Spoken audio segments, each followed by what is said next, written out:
నేనే లక్ష్మీపతిని. నమస్కారం. రండి బాబు రండి. నువ్వు నన్ను వీడియో రాజు అన్నాడు, నన్ను వీడియోలో పెట్టుకో, నువ్వే వీడియోలు చేసుకో, లైఫ్ లాంగ్ తోడుంటాను నీకు. మహానుభావుడు. మంత్లీకి 10,000 ఇస్తాను, మంత్లీకి చక్కగా వాడుకో, నీకు మంచి మంచి డ్రెస్సులు కొంటాను, నువ్వంటే నాకు ఇష్టం. ఇది పెద్ద జోదాక్బర్ మరి. నీకు ఒక ఉంచుకుంటాను పక్కన, కానీ ఎవరికి తెలియకూడదు.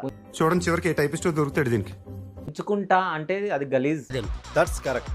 అంటే ఇప్పుడు నేను వద్దు, ఉంచుకోవడమే వద్దు అంటేనే సరే అని సరే. నువ్వు రోహిత్ ను ఉంచుకున్నావు అని అంటారు జనం.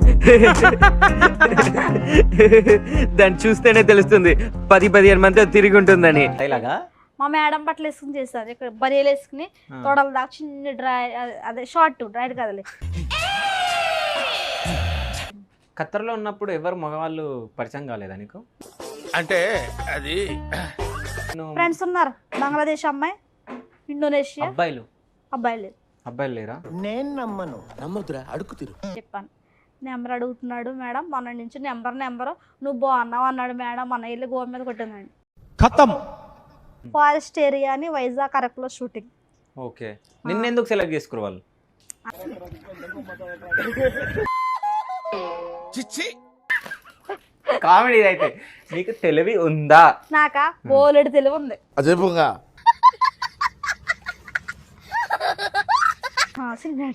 మొత్తానికి హీరోయిన్ అవ్వాలనుకుంటున్నావు. ఏ హీరోయిన్ లాగా ఉండాలని ఉంటావని అనుకుంటున్నావు? మీరా జాస్మిన్. బో నీ బతుకు నువ్వు పోరా స్వామి. రోహిత్ వచ్చిండు, ఊరు నుంచి వచ్చాడు, తలుపు కొట్టిండు, తలుపు తీసినావు, నువ్వు ఏమంటావు అదే చెప్పు. ఇలాంటి ఐడియా ఎలా వస్తారో నీకు నాకే తెలియదు. నేను చంపేస్తాడు, నేను కూడా చంపేస్తా. నువ్వు చచ్చిపోయాక చెప్తావు. ఆత్మ వచ్చి ఇక చెప్తాను. ఆ మెట్టి తీసుకొని అన్న కొట్టుకుంటా, మెట్టన్న ఇరా. వాళ్ళు చిన్న పిల్లలాగా ఇట్లా నీళ్ళు గుమ్మరించుకొని బొరలాడతాడు కదా, అదా యాక్టింగ్. పిచ్చా ఏంటి బాబు అన్న, ఇంకోసారి అన్న. పిచ్చా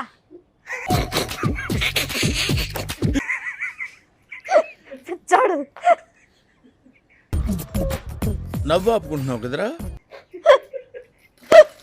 పిచ్చి, అది పిచ్చగా పిచ్చి. ఐ థింక్ వాటో వాట్.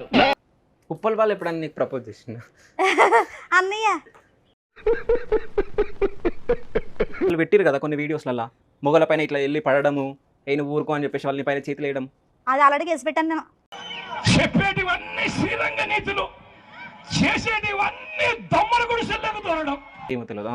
ఆయన ఇంటర్వ్యూ చేస్తుంటే మధ్యలో దూరిపోయి చేతులు పెట్టి చేశాడు గలీజ్ గాను. కుర్రోడు మంచి రొమాంటిక్ గా ఉన్నాడు. ఇంకా మేము వెళ్ళి రైట్స్ తీసుకుంటాం సార్. రారా బొక్క వెళ్దాం.